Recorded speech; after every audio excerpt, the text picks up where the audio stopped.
Okay, got them removed, cleaned up. The ends needed to be, the ferrules on the end needed to be removed, so that could have been causing some kind of turbulence, which screwed up the shark bites, possibly.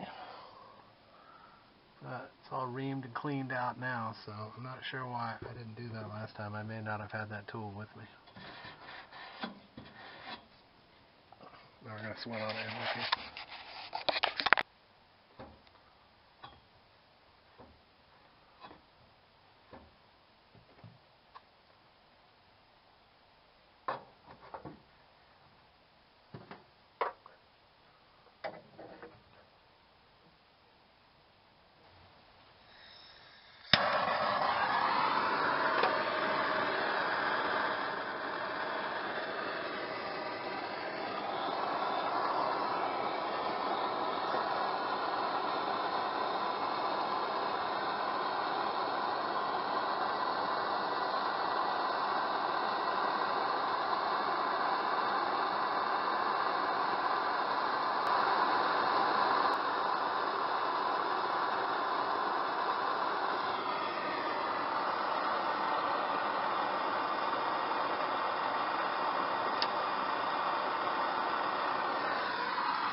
The game on Fox, well, their window is the noon window, so they want the noon window, and these teams are going to be, these networks are going to be battling for who gets to show Colorado all the time.